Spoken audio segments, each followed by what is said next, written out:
ಏನು ಎಲ್ಲರೂ ಆಶ್ಚರ್ಯದಿಂದ ನೋಡ್ತಿದ್ದೀರಾ? ಅದು ನೀನಿವತ್ತು ಕುಡ್ಕೊಂಡು ಬಂದಿಲ್ವಲ್ಲ ಅದಕ್ಕೆ. ಅವಳು ಹಾಗಂದ್ಲು ಅಂತ ಬೇಜಾರು ಮಾಡ್ಕೋಬೇಡ್ವೋ. ನೀನು ಹೀಗಿರಬೇಕು ಅನ್ನೋದೇ ನಮ್ಮೆಲ್ಲರ ಆಸೆ, ಅದಕ್ಕೆ ಹೇಳೋದು. ಸರಿ, ಫ್ರೆಶ್ ಅಪ್ ಆಗಿ ಬರ್ತೀನಿ, ಊಟ ಮಾಡೋಣ.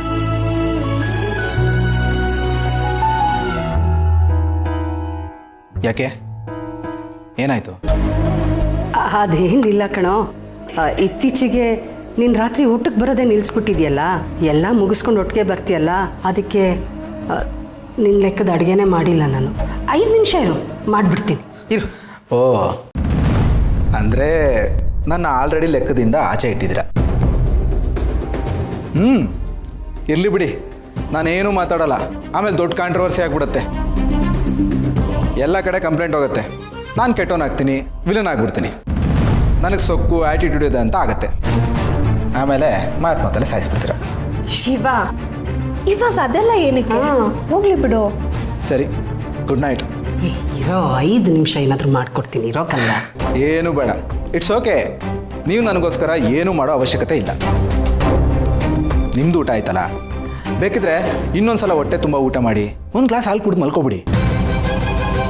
ನೀವು ನನಗೋಸ್ಕರ ಏನೂ ಮಾಡೋ ಅಗತ್ಯ ಇಲ್ಲ, ಈಗಾಗಲೇ ಮಾಡಿರೋದು ಸಾಕು, ಅದನ್ನೇ ತಡ್ಕೊಳಕ್ಕಾಗ್ತಿಲ್ಲ. ನೀವೇನೂ ಮಾಡದೇ ಇದ್ದರೆ ಅದೇ ನನಗೆ ದೊಡ್ಡ ಉಪಕಾರ. ನನ್ನ ಪಾಡಿಗೆ ನಾನು ಬಿಟ್ಬಿಡಿ, ಆಮೇಲೆ ಇದನ್ನು ಕಂಪ್ಲೇಂಟ್ ಥರ ಹೇಳಿಬಿಡಿ. ಇದು ರಿಕ್ವೆಸ್ಟ್ ಅಷ್ಟೇ. ನೀವು ನಿಮ್ಮ ಪಾಡಿಗೆ ಇದ್ಬಿಡಿ, ನನ್ನ ಪಾಡಿಗೆ ನನ್ನನ್ನು ಬಿಟ್ಬಿಡಿ. ಆಮೇಲೆ ಯಾಕೆ ನಾನು ಸುಮ್ಮನೆ ಕೆಟ್ಟವನಾಗೋದು? Good night. ಜೀವ, ಜೀವ, ನೋಡಿದ್ಯಾ ಮಂದಾಕಿನಿ ಹೇಗೆ ಮಾತಾಡ್ಬಿಟ್ಟು ಹೋದ ಅಂತ? ಇರಲಿ ಬಿಡ್ರಿ, ಅವನಿಗೆ ಇವತ್ತೇನೋ ಬೇಜಾರಾಗಿದೆ, ಅದಕ್ಕೆ ಹಾಗೆ ಮಾತಾಡಿದ್ದಾನೆ. ಸದ್ಯ ಕುಡ್ಕೊಂಬಂದಿಲ್ವಲ್ಲ, ಅದಕ್ಕೆ ಖುಷಿ ಪಡೋಣ. ಇಷ್ಟಾದರೂ ಇಂಪ್ರೂವ್ಮೆಂಟ್ ಇದೆಯಲ್ಲ, ಅದು ಸರಿನೇನು. ಒಟ್ಟಿನಲ್ಲಿ ಅವನು ರಿಪೇರಿ ಆದರೆ ಸಾಕು. ದುಡ್ಡು ಬಂದ ಮೇಲೆ ನಮ್ಮ ಪಾಲಿನ ನೆಮ್ಮದಿನೇ ಹೊರಟೋಯ್ತು.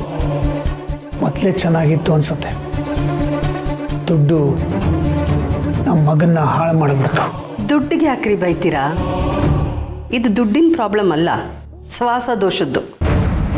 ಹೌದು ಅತ್ತೆ, ಎಲ್ಲ ರಾಜೇಂದ್ರ ಭೂಪತಿಯಿಂದನೇ ಆಗಿರೋದು. ನೀವೇನು ಯೋಚನೆ ಮಾಡಬೇಡಿ, ಒಂದು ಸ್ಟ್ರಾಂಗ್ ಡೋಸ್ ಆಗಲೇ ಸಿಕ್ಕಿದೆಯಲ್ಲ, ಎಲ್ಲ ಸರಿ ಹೋಗ್ತಾನೆ.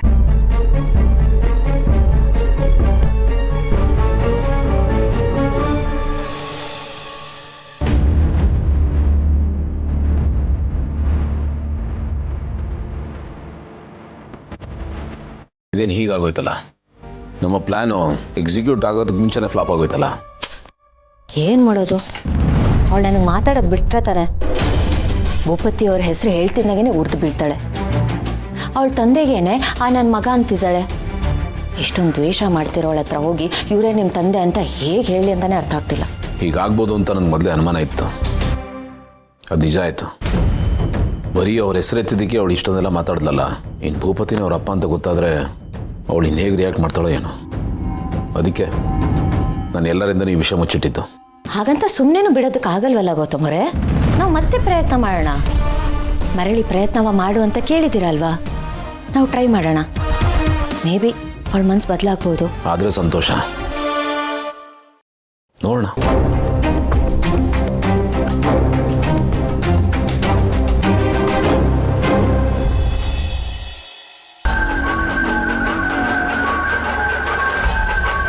ಲೋ ಆನಂದ, ನೀನು ನಮ್ಮ ಅಣ್ಣ ಸೇರ್ಕೊಂಡು ನಮಗೆ ಎಷ್ಟೆಲ್ಲ ಮಾಡಿಲ್ಲ, ಅದಕ್ಕೆ ಹೇಳೋದು ಕಂಡ್ರು.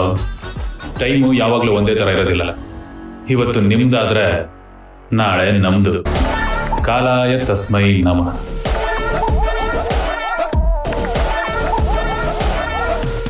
ಬ್ರೋ, ಏನೋ ಮಾತಾಡಬೇಕು ಅಂದರೆ ಸೈಲೆಂಟ್ ಆಗಿದ್ದೀರಾ? ಜೈ, ಅದು ಲೇ ಆಫ್ಗೆ ಸಂಬಂಧಪಟ್ಟ ಹಾಗೆ ನನ್ನ ವಿಷಯದಲ್ಲಿ ತಮಾಷೆ ಮಾಡ್ತಿದ್ಯಾ ಅಂತ ಅಂದ್ಕೊಂಡೆ. ನಿಜವಾಗ್ಲೂ ಲೆಟರ್ ಕೊಟ್ಬಿಟ್ಟಿದ್ದಿಲ್ಲ ಜೈ? ಕಂಪ್ನಿ ವಿಚಾರದಲ್ಲಿ ಯಾರಾದರೂ ತಮಾಷೆ ಮಾಡ್ತಾರ ಬ್ರೋ? ಖಂಡಿತ ಇಲ್ಲ. ಇದು ಅನಿವಾರ್ಯ ಆಗಿತ್ತು. ಆ್ಯಂಡ್ ಲಾಸ್ಟ್ ಟೈಮ್ ಸಿಕ್ಕಿದಾಗ ನಾವು ಮಾತಾಡಿದಾಗೆ ಈ ಲೇ ಆಫ್ ಅನ್ನೋ ವಿಚಾರ ಬಂದಾಗ ಫಸ್ಟ್ ಟಾರ್ಗೆಟೇ ಹೈಲಿ ಪೇಡ್ ಎಂಪ್ಲಾಯೀಸ್. ಅಷ್ಟೇ ಯಾಕೆ ಬ್ರೋ, ಇವಾಗ ಆಗಿರೋದನ್ನು ಬಿಟ್ಟಾಕಿ ಇದ್ರ ಹಿಂದೆ ನೀವು ಎಷ್ಟು ವರ್ಷದಿಂದ ಕಂಪ್ನಿ ಕೆಲಸ ಮಾಡ್ತಿದ್ದೀರಾ? ನೀವಾಗಲಿ ಅಣ್ಣ ಆಗಲಿ ಎಷ್ಟು ಜನ ಲೇ ಆಫ್ ಮಾಡಿಲ್ಲ? ಲೆಕ್ಕನೇ ಇಲ್ಲ. ನೀವು ಮಾಡಿದ್ದೆಲ್ಲ ಕಂಪ್ನಿ ಒಳ್ಳೇದಕ್ಕೆ ತಾನೇ. ನೀವು ಅವಾಗ ಮಾಡಿದ್ದನ್ನೇ ಇವಾಗ ನಾನು ಮಾಡ್ತಾ ಇದ್ದೀನಿ ಅಷ್ಟೇ. ಎಲ್ಲ ಕಂಪ್ನಿ ಒಳ್ಳೇದಕ್ಕಾಗಿ. ಇದೆಲ್ಲ part of the business bro. ಬೇಜಾರಾಗ್ತಿರೋದು ಒಂದೇ ಒಂದು ಏನು ಅಂದರೆ ಆ ಲಿಸ್ಟಲ್ಲಿ ನಿಮ್ಮ ಹೆಸರು ಬರಬೇಕಾಯ್ತಲ್ಲ ಅನ್ನೋದು. ಅದೆಲ್ಲ ಓಕೆ ಜೈ, ಆದರೆ ಸಡನ್ನಾಗಿ ಇಷ್ಟು ಜನನ ಕೆಲಸದಿಂದ ತೆಗೆದು ಹಾಕ್ಬಿಟ್ರೆ ಹೇಗೆ? ಮಾರ್ಕೆಟ್ ಹೇಗಾದರೂ ಇರಲಿ, ನಮ್ಮ ಕಂಪ್ನಿ ಚೆನ್ನಾಗೇ ಪರ್ಫಾರ್ಮ್ ಮಾಡ್ತಾ ಇದೆಯಲ್ಲ. ಕಂಪ್ನಿ ಚೆನ್ನಾಗಿ ಪರ್ಫಾರ್ಮ್ ಮಾಡ್ತಿದೆ ಬ್ರೋ, ಬಟ್ ಅದು ಸಾಲದು. ಈಗಿರೋ ಕಾಂಪಿಟೇಷನಲ್ಲಿ ನಾವು ಕಾಸ್ಟ್ ಕಟ್ಟಿಂಗ್ ಅದು ಇದು ಅಂತ ಮಾಡಿ ಕಂಪ್ನಿಗೆ ಆಗ್ತಿರೋ ಟರ್ನ್ ಓವರು ಪ್ರಾಫಿಟ್ನ ಒಂಚೂರು ಜಾಸ್ತಿ ಮಾಡಿದ್ರೇ ಮಾರ್ಕೆಟಲ್ಲಿ ಸಸ್ಟೈನ್ ಆಗೋಕ್ಕಾಗೋದು ಬ್ರೋ. ವರ್ಷ ಕಳೀತಿದ್ದಾಗೆ, ಜನ್ರೇಷನ್ ಕಳೀತಿದ್ದಾಗೆ ಬಿಸ್ನೆಸ್ ಸ್ಟ್ರಾಟಜಿನೂ ಚೇಂಜ್ ಮಾಡಬೇಕಾಗುತ್ತೆ ಬ್ರೋ. ಇಲ್ಲಾಂದರೆ ನಾವು ಇಲ್ಲಿ ಉಳಿಯೋಕ್ಕಾಗೋದಿಲ್ಲ.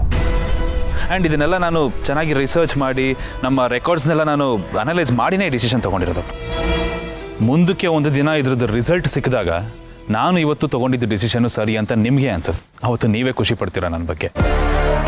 ನಾನು ಬರೀ ಕಂಪ್ನಿಗಾಗೋ ಒಳ್ಳೇದ್ರ ಬಗ್ಗೆ ಮಾತ್ರ ಯೋಚನೆ ಮಾಡ್ತಾ ಇದ್ದೀನಿ ಬ್ರೋ. ಬೇಕಂದರೆ ನಿಮಗಿರೋ ಎಕ್ಸ್ಪೀರಿಯನ್ಸಲ್ಲಿ ನೀವು ಈಸಿಯಾಗಿ ಕ್ಯಾಲ್ಕುಲೇಟ್ ಮಾಡ್ಬೋದು ನನ್ನ ಈ ಡಿಸಿಷನಿಂದ ಕಂಪ್ನಿಗೆ ಎಷ್ಟು ಲಾಭ ಆಗುತ್ತೆ ಅಂತ. ಬ್ರೋ, ಒಬ್ಬನಿಗೆ ಕೊಡೋ ಸಂಬಳದಲ್ಲಿ 4 ಜನದ ಕೈಲಿ ಕೆಲಸ ಮಾಡಿಸ್ಬೋದು. ಅದು ಲಾಭನೇ ಅಲ್ವಾ? ಬಟ್ ಇದರಿಂದ ತುಂಬ ಜನ ಕೆಲಸ ಕಳ್ಕೊಂಡಿದ್ದಾರಲ್ಲ ಜೈ, ಅದಕ್ಕೇನು ಮಾಡೋದು? ಪ್ರಾಕ್ಟಿಕಲ್ ಆಗಿ ಯೋಚನೆ ಮಾಡಿ. ಒಬ್ಬ ಎಂಪ್ಲಾಯ್ ಅಂದಮೇಲೆ ಅವ್ನ ಜೀವನದಲ್ಲಿ ಒಂದು ಕಡೆ ಕೆಲಸ ಬಿಡೋದು ಅಥವಾ ಕೆಲಸ ಹೋಗೋದು, ಇನ್ನೊಂದು ಕಡೆ ಕೆಲಸಕ್ಕೆ ಸೇರೋದು ಅದು ಕಾಮನ್ ಬ್ರೋ. ಆ್ಯಂಡ್ ಇಷ್ಟು ವರ್ಷ ನಾವು ಎಲ್ಲರೂ ಚೆನ್ನಾಗಿ ನೋಡ್ಕೊಂಡಿದ್ದೀವಿ, ಮುಂದಕ್ಕೆ ಅವ್ರು ಚೆನ್ನಾಗೇ ಇರ್ತಾರೆ. ಆ್ಯಂಡ್ ಬ್ರೋ, ಮೋರ್ ಓವರ್ ನಾವು ಯಾರೋ ಹೊಸಬ್ರನ್ನ ತೆಗ್ದಿಲ್ಲ ಪಾಪ ಮುಂದಿನ ಜೀವನ ಹೇಗೆ ಅಂತ ಹೇಳೋದಕ್ಕೆ. ನಾವು ಕೆಲಸದಿಂದ ತೆಗ್ದಿರೋದೆಲ್ಲ ಎಕ್ಸ್ಪೀರಿಯನ್ಸ್ಡ್ ಹ್ಯಾಂಡ್ಗಳೇ. ಎಲ್ಲರೂ ತುಂಬ ಚೆನ್ನಾಗಿ ಕೆಲಸ ಕಲ್ತಿರೋರು, ಕೆಲಸ ತಿಳ್ಕೊಂಡಿರೋರು. ನಿಮ್ಮನ್ನೇ ತಗೊಳ್ಳಿ, ನಿಮಗಿರೋ ಎಕ್ಸ್ಪೀರಿಯನ್ಸ್ಗೆ ಇಲ್ಲಿಲ್ಲ ಅಂದರೆ ಇನ್ನೊಂದು ಕಡೆ ಕೆಲಸ ಸಿಗುತ್ತೆ. ನೀವು ಚೆನ್ನಾಗಿ ಇರ್ತೀರ, ನಿಮ್ಮ ಲೈಫಲ್ಲಿ ಏನೂ ಡಿಫ್ರೆನ್ಸ್ ಆಗಲ್ಲ. ಬಟ್ ನನ್ನ ಈ ಡಿಸಿಷನಿಂದ ಕಂಪ್ನಿಲಿ ತುಂಬ ದೊಡ್ಡ ಡಿಫ್ರೆನ್ಸ್ ಆಗುತ್ತೆ. It will be A huge difference. ಒಂದು ಕಾಯಿಲೆ ಅಂತ ಬಂದಾಗ ಪೇಷಂಟ್ಗೆ ಕಹಿ ಮದ್ದು ಕೊಡಲೇಬೇಕಾಗತ್ತೆ, ಇಂಜೆಕ್ಷನ್ ಚುಚ್ಚಲೇಬೇಕಾಗತ್ತೆ. ಅಗತ್ಯ ಬಿತ್ತು ಅಂತಂದರೆ ಶಾಕ್ ಟ್ರೀಟ್ಮೆಂಟು ಕೊಡಬೇಕಾಗತ್ತೆ. ಆ್ಯಂಡ್ ನಾನೀಗ ಮಾಡ್ತಿರೋದು ಅದೇನೆ. ಐ ಮೀನ್ ಕಂಪ್ನಿ ಹೆಲ್ತ್ಗೋಸ್ಕರ ಈ ಒಂದು ಡಿಸಿಷನ್ನ ತೊಗೊಳ್ಳೇಬೇಕಾಯ್ತು ಆ್ಯಂಡ್ ತೊಗೊಂಡಿದ್ದೀವಿ. ಜೈ, ನೀನು ಹೇಳ್ತಾ ಇರೋದೆಲ್ಲ ಸರಿನೇ, ಬಟ್ ಈ ವಿಷಯ ನಿಮ್ಮ ಅಣ್ಣಂಗೆ ಗೊತ್ತಾಗುತ್ತಲ್ಲ, ಏನು ಮಾಡ್ತೀಯಾ? ಅವ್ನಿಗೇನಂತ ಆನ್ಸರ್ ಮಾಡ್ತೀಯಾ? ನನಗೂ ಕಾಡ್ತಾ ಇರೋದು ಅದೇ ಬ್ರೋ. ಕಷ್ಟದ ಕೆಲಸ ಸದ್ಯಕ್ಕೆ ಅಂದರೆ ಅಣ್ಣನ ಫೇಸ್ ಮಾಡೋದೆ. ಆ್ಯಂಡ್ ನನಗಿರೋ ಧೈರ್ಯ ಏನು ಗೊತ್ತಾ ಬ್ರೋ, ನಾನು ಯಾವ ತಪ್ಪು ಮಾಡಿಲ್ಲ. ನಾನು ಮಾಡಿರೋದಲ್ಲ ಕಂಪ್ನಿಗೋಸ್ಕರ, ಕಂಪ್ನಿ ಒಳ್ಳೇದಕ್ಕೋಸ್ಕರ. ಆ್ಯಂಡ್ ನನ್ನ ಡಿಸಿಷನ್ ಕರೆಕ್ಟಾಗಿದೆ. ಯಾರು ಕೇಳಿದ್ರು ನಾನು ಇದನ್ನೇ ಹೇಳ್ತೀನಿ. ಇದಕ್ಕೂ ಮುಂಚೆ ನೀವುಗಳು ಮಾಡಿರೋದನ್ನು ನಾನು ಇವಾಗ ಮಾಡ್ತಾ ಇರೋದು. ನಾನು ಮಾಡಿ ತಪ್ಪು ಅಂತ ಏನಾದರೂ ಅಂತ ಅನ್ಸಿದ್ರೆ ನಾನೇ ಕಂಪ್ನಿಯಿಂದ ರಿಸೈನ್ ಮಾಡಿ ಹೋಗ್ತೀನಿ ಬ್ರೋ. ನನಗೆ ಈ ಪೊಸಿಷನ್ ಬೇಡ. ಇದೆಲ್ಲ ಬಿಟ್ಟಾಕಿ ನನಗೆ ಕಾಡ್ತಿರೋ ಒಂದೇ ಒಂದು ಏನು ಅಂತಂದರೆ ನಿಮ್ಮ ಸಂಬಂಧದ ಬಗ್ಗೆ. ನಾವು ಇಷ್ಟು ದಿನ ಹೇಗಿದ್ವು ಹಾಗೆ ಇರ್ತೀವಿ. ನೀವು ನಮ್ಮ ಮನೆಗೆ ಆ್ಯಂಡ್ ನಮ್ಮಗಳಿಗೆ ಯಾವತ್ತಿದ್ರೂ ಹತ್ತಿರವಾದವ್ರೆ. ಆ ಸಂಬಂಧ ಹಾಗೆ ಇರುತ್ತೆ, ಅದು ಯಾವತ್ತೂ ಹಾಳಾಗೋದಿಲ್ಲ bro. I am really sorry. I am really sorry.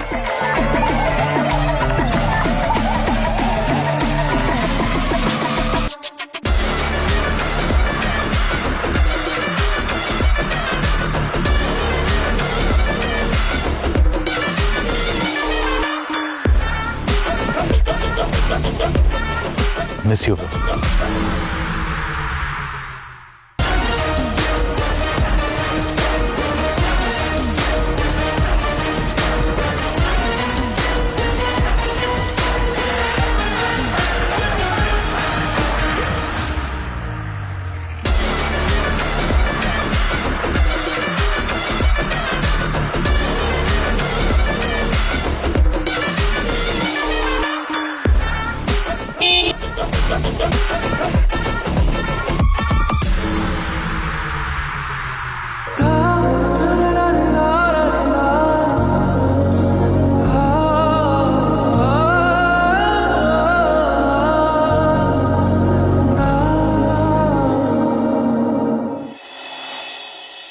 ನೀರು ಸರಿಯಾಗಿ ಕುಡಿಬೇಕು, ಜ್ವರ ಎಲ್ಲ ಹೊಟ್ಟೋಗುತ್ತೆ. ಹಾಂ, ಇದನ್ನು ಪೂರ್ತಿ ಖಾಲಿ ಮಾಡಬೇಕು.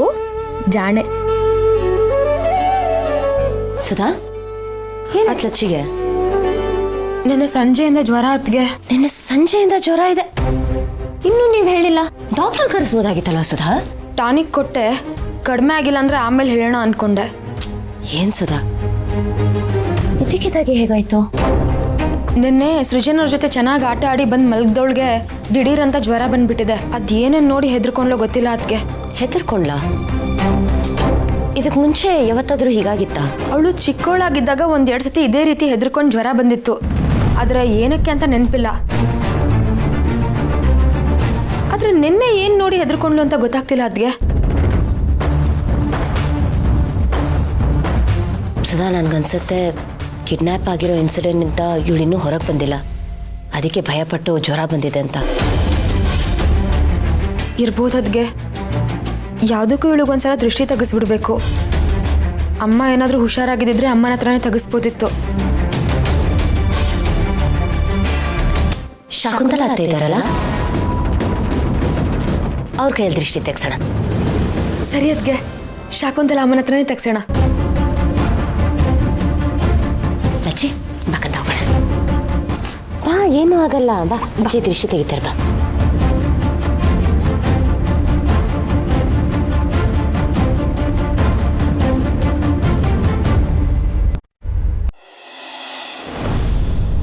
ಜೀವ, ಏನೋ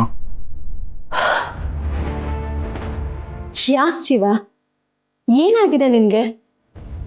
ಯಾಕೊಂಥರ ಮಾತಾಡ್ತೀಯಾ? ಯಾವಾಗ ನೋಡಿದ್ರು ಇರಿಟೇಟ್ ಆಗಿರ್ತೀಯ. 3 ಹೊತ್ತು ಮುಖ ಗಂಟು ಹಾಕೊಂಡಿರ್ತೀಯ. ನಿನ್ನ ಮುಖ ನೋಡಿದ್ರೇ ನಮ್ಮ ಮೂಡ್ ಆಫ್ ಆಗುತ್ತೆ. ಹಾಗಿರ್ತೀಯ. ಸರಿ ಬಿಡು, ಮುಖ ನೋಡ್ಬೇಡ. ಅದು ಹೇಗಾಗುತ್ತೆ? ನನ್ನ ಬಾಯ್ ಫ್ರೆಂಡ್ ಕಮ್ ಗಂಡ ನೀನು, ನಿನ್ನ ಮುಖನೇ ನೋಡಬೇಕು. ಯಾವಾಗ ನೋಡಿದ್ರು ಮುಖ ಅಂತ ಇಟ್ಕೊಂಡು ಕೂತ್ಕೊಳ್ತೀಯ. ತು ಅಲ್ದೆ ಅತ್ತೆ ಮಾವ ಬಗ್ಗೆ ಕೊಂಕಂಗೆ ಮಾತಾಡ್ತೀಯ. ನಾರ್ಮಲ್ ಮಾತೇ ಇಲ್ಲ. ಏನೂ ಇಲ್ಲ, ನಾನು ನಾರ್ಮಲ್ ಆಗೇ ಇದ್ದೀನಿ. ಅದನ್ನು ನೀನು ಹೇಳಬೇಕಷ್ಟೆ. ನಿನ್ನ ಮಾತು ಬಿಹೇವಿಯರ್ ಎಲ್ಲ ಬೇರೆ ಥರನೇ ಆಗೋಗಿದೆ. ನನ್ನ ರಾತ್ರಿನೇ ಇದನ್ನು ಹೇಳಬೇಕು ಅಂತ ಅಂದ್ಕೊಂಡು ಬಂದೆ, ಆದರೆ ಅಷ್ಟರಲ್ಲಿ ಮಲಗಿಬಿಟ್ಟಿದ್ದೆ ನೀನು. ಅಂದರೆ ಪೆಂಡಿಂಗ್ ಇರೋ ಉಪದೇಶನ ಕೊಟ್ಬೋಣ ಅಂತ ಬಂದಿದ್ಯಾ ಅಲ್ಲ? ಇದಕ್ಕೆ ಕಾಯ್ತಾ ಇರ್ತೀಯ ಅನ್ಸುತ್ತೆ. ನೋಡು ನೋಡು ಮತ್ತೆ ಹೇಗೆ ಮಾತಾಡ್ತಿದ್ಯಾ ಅಂತ. ಪಾಪ, ನನ್ನ ಅತ್ತೆ ಅಡುಗೆ ಮಾಡ್ತೀನಿ ಅಂತ ಹೇಳಿದ್ರು ಹಾಗೆ ಹೋಗಿ ಮಲಗಿಬಿಟ್ಟಿಯಲ್ಲ.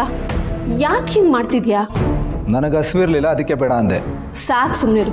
ಹಸಿವಿರ್ಲಿಲ್ವಂತೆ. ಹೊಟ್ಟೆ ಇದೆ ಅಂದಮೇಲೆ ಹಸುವಾಗೇ ಆಗುತ್ತೆ ತಾನೆ. ಬುದ್ಧಿ ನೆಟ್ಗಿರ್ಲಿಲ್ಲ ಅಂತ ಹೇಳು. ಮಹಿ, ದಿಸ್ ಇಸ್ ಟೂ ಮಚ್. ಏನು ಟೂ ಮಚ್ ಇಲ್ಲ, ಇರೋ ವಿಷಯನೇ ಹೇಳ್ತಾ ಇದ್ದೀನಿ. ನೀನೇ ಒಂದ್ಸರಿ ಯೋಚನೆ ಮಾಡು. ನೀನು ಈ ರೀತಿ ಬಿಹೇವ್ ಮಾಡೋದೆಲ್ಲ ಎಷ್ಟು ಸರಿ? ಆಲ್ರೆಡಿ ಅತ್ತೆ ಮಾವನ ಮನಸ್ಸನ್ನ ಎಷ್ಟು ನೋಯಿಸ್ಬೇಕೋ ಅಷ್ಟು ನೋಯಿಸಿದ್ಯಾ. ಇನ್ನು ಎಷ್ಟು ಅಂತ ಹೀಗೆ ಬಿಹೇವ್ ಮಾಡ್ತೀಯಾ? ಓ, ನಾನು ಮಾತ್ರ ನೋಯಿಸಿದ್ದೀನಿ, ಅವರಿಲ್ಲ ಅಲ್ಲ? ಅದನ್ನು ನೀನೇ ಮಾಡ್ಕೊಂಡಿರೋದು. ಸುಮ್ಮನೆ ನೀನು ಅವ್ರ ಮೇಲೆ ಬ್ಲೇಮ್ ಮಾಡಬೇಡ. ಅವ್ರು ನಿನಗೆ ಬುದ್ಧಿ ಹೇಳಿದ್ದಾರೆ ಅಂದರೆ ಅದು ಅವ್ರ ಡ್ಯೂಟಿ. ಇಷ್ಟಕ್ಕೂ ಅಪ್ಪ ಅಮ್ಮ ಬುದ್ಧಿ ಹೇಳ್ದೆ ಇನ್ಯಾರು ಹೇಳ್ತಾರೆ ಹೇಳು? ಅವ್ರಿಗೆ ಮಗ ಅನ್ನೋ ಕಾಳಜಿ ಇದೆ, ಪ್ರೀತಿ ಇದೆ, ಅದಕ್ಕೆ ಬುದ್ಧಿ ಹೇಳ್ತಾರೆ. ಆದರೆ ನೀನು ಅವ್ರಿಗೆ ಮಾಡಿದ್ದೇನು? ನೀನು ಅವ್ರನ್ನ ಆ ರೀತಿ ನಡ್ಸ್ಕೊಳ್ಳೋದ?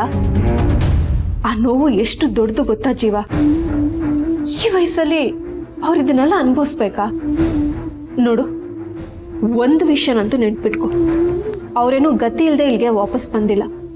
ಅಣ್ಣ ಅದಕ್ಕೆ ಅಷ್ಟು ಹೇಳಿರೋದಕ್ಕೆ ಅವ್ರು ಇಲ್ಲಿಗೆ ಬಂದಿರೋದು. ನೀನು ಇದೇ ಥರ ಲೂಸಾಗಿ ಆಡ್ತಿದ್ರೆ ಅವ್ರಿಲ್ಲಿ ಹೇಗಿರ್ತಾರೆ ಹೇಳು? ಅವ್ರಿಗೂ ವಯಸ್ಸಾಗಿದೆ ಜೀವ. ಇನ್ನು ಎಷ್ಟು ದಿನ ಅಂತ ಅವ್ನ ಈ ರೀತಿ ಅಯ್ಯೋ ಅನ್ನಿಸ್ತೀಯಾ? ಅಲ್ಲ ಜೀವ, ನಿನಗೆ ಸೆಂಟಿಮೆಂಟ್ಸ್ ಅನ್ನೋದೇ ಸತ್ತು ಹೋಗಿದ್ಯಾ?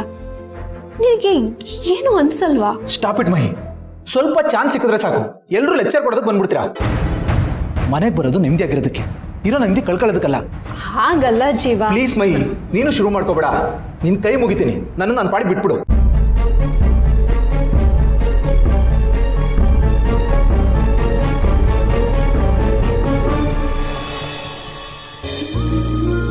ಅತ್ತೆ, ನಿಮ್ಮ ರೂಮ್ಗೆ ಬರ್ತಿದ್ವಿ. ನನ್ನ ರೂಮ್ಗ? ಹಾಂ. ಸುಧಾ, ಹೋಗು ಉಪ್ಪಿನ ಮೆಣಸಿನ್ಕಾಯಿ ತಗೊಂಬ. ಹಾಂ. ಯಾಕೇನಾಯ್ತು? ಅದು ಅತ್ತೆ, ಲಚ್ಚಿಗೆ ಜ್ವರ ಬಂದಿದೆ. ಜ್ವರನ? ಹಾಂ. ಅದು ವೆದರ್ ಚೇಂಜ್ ಆಗಿದೆಯಲ್ಲ, ಅದರಿಂದ ಬಂದಿರ್ಬೋದು. ಇಲ್ಲ ಅತ್ತೆ, ನನಗನ್ಸುತ್ತೆ ಅವಳಿಗೆ ಭಯಕ್ಕೆ ಜ್ವರ ಬಂದಿದೆ ಅಂತ. ಕಿಡ್ನಾಪಿಂಗ್ ಇನ್ಸಿಡೆಂಟ್ ಆಯ್ತಲ್ವಾ, ಅದಕ್ಕೆ ಭಯಪಟ್ಟು ಜ್ವರ ಬಂದಿದೆ. ಹಾಂ, ಹಾಗೂ ಆಗಿರ್ಬೋದು. ಅವಳಿನ್ನೂ ಆ ಶಾಕಿಂದ ಹೊರಗೆ ಬಂದಿಲ್ವಲ್ಲ. ಹಾಂ ಅತ್ತೆ, ನಾವು ಅದನ್ನೇ ಮಾತಾಡ್ಕೊಂಡ್ವಿ. ಅದಕ್ಕೆ ನಿಮ್ಮ ಹತ್ರ ಕರ್ಕೊಂಡು ಬರ್ತಿದ್ವಿ. ನೀವು ದೃಷ್ಟಿ ತೆಗೆದ್ರೆ ಅವಳು ಸರಿ ಹೋಗ್ತಾಳೆ ಅಂತ. ನನ್ನ ಕೈಯಲ್ಲ? ಹಾಂ ಅತ್ತೆ, ನೀವು ಮನೆಗೆ ಹಿರಿಯರಲ್ವಾ, ನಿಮ್ಮ ಕೈಯಿಂದ ದೃಷ್ಟಿ ತೆಗೆದ್ರೆ ಮೇ ಬಿ ಅವಳ ಜ್ವರ ಹೋಗುತ್ತೆ ಅನ್ನೋ ಒಂದು ನಂಬಿಕೆ.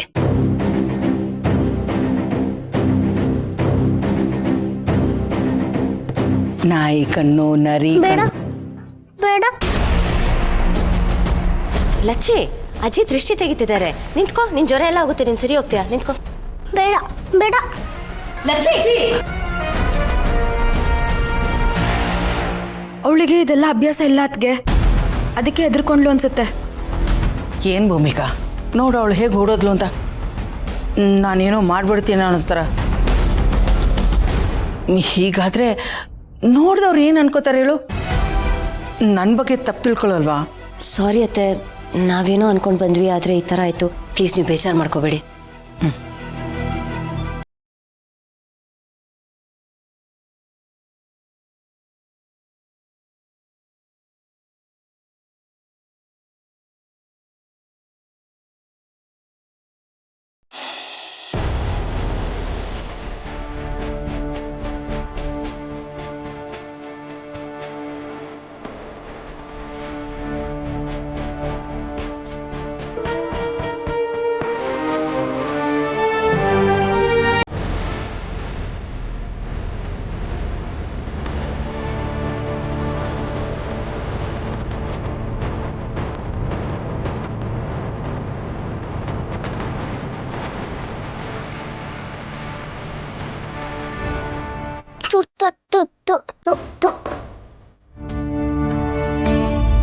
ಅಜ್ಜಿ, ಇದೆಲ್ಲ ನೀವು ಮಾಡ್ತಾ ಇದ್ದೀರಾ?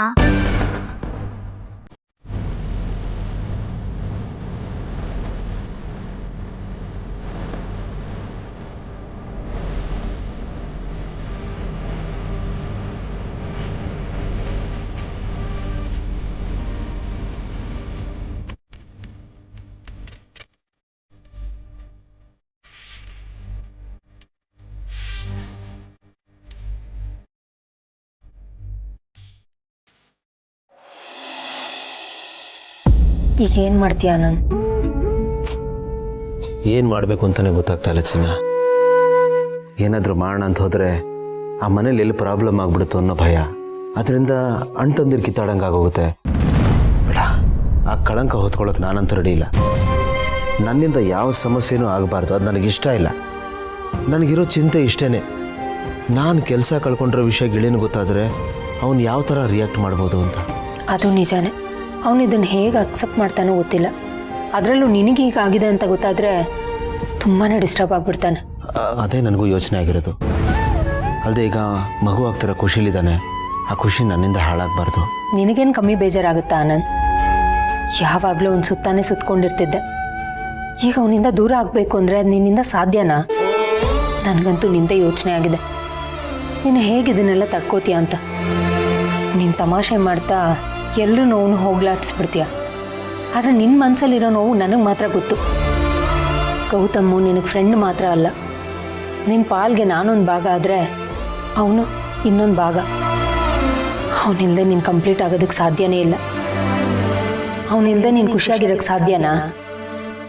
ಹೌದಾ ಇಲ್ವಾ?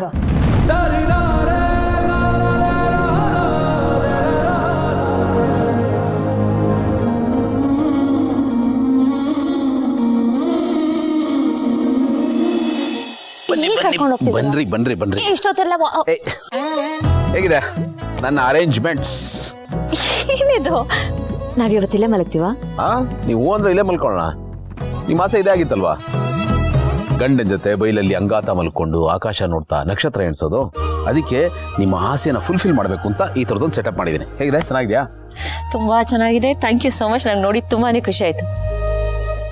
ಆದರೆ ಮನೇಲಿ ಯಾರಾದರೂ ನೋಡಿದ್ರೆ ಏನು ಅನ್ಕೋತಾರೆ?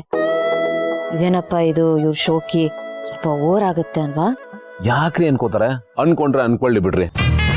ಅಲ್ಲ ರೀ, ಯಾರೋ ಏನೋ ಅನ್ಕೋತಾರೆ ಅಂತ ನಾವು ಕೂತ್ಕೊಂಡಿದ್ರೆ ಈ ಲೈಫ್ನ ಎಂಜಾಯ್ ಮಾಡೋಕ್ಕಾಗಲ್ಲ ಕಣ್ರಿ. ಅದು ಅಲ್ಲದೆ ನಾವಿಬ್ರು ಗಂಡ ಹೆಂಡ್ತಿ, ನಾವೇನು ಬೇರೆಯವರ? ಗಂಡ ಹೆಂಡ್ತಿ ಹೀಗಿರ್ದೆ ಇನ್ನು ಯಾರು ಇರ್ತಾರೆ? ಆದ್ರೂ ಇಲ್ಲ, ಹೋದ್ರೂ ಇಲ್ಲ. ನೋಡ್ರಿ, ನಿಮ್ಗೆ ಆಸೆ ಇತ್ತು ತಾನೆ ಗಂಡ ಜೊತೆ ಈ ಥರ ಮಲ್ಕೊಂಡು ಆಕಾಶ ನೋಡಬೇಕು ಅಂತ. ನಿಮ್ಮ ಆಸೆ ಇವತ್ತು ಪೂರ್ತಿ ಆಗೋಗ್ಲಿ. ನೋಡ್ರಿ, ಅನ್ಸಿದ್ದನ್ನ ಅನ್ಸ್ದಾಗ ಮಾಡ್ಬಿಡ್ಬೇಕು. ಮೀನಾಮೇಷ ಎಣಿಸ್ತಾ ಕೂತ್ರೆ ಟೈಮ್ ಕಳೆದೋಗ್ಬಿಡುತ್ತೆ. It's enjoy the moment. Let's do the space travel from the earth. ಏನು ಸುಮ್ಮನೆ ಫ್ಲೋನಲ್ಲಿ ಹೇಳಿದೆ, ಬನ್ರಿ ಎಂಜಾಯ್ ಮಾಡೋಣ. ಆದ್ರೂ ಚೆನ್ನಾಗಿದೆ Come, come, space come, come. Travel.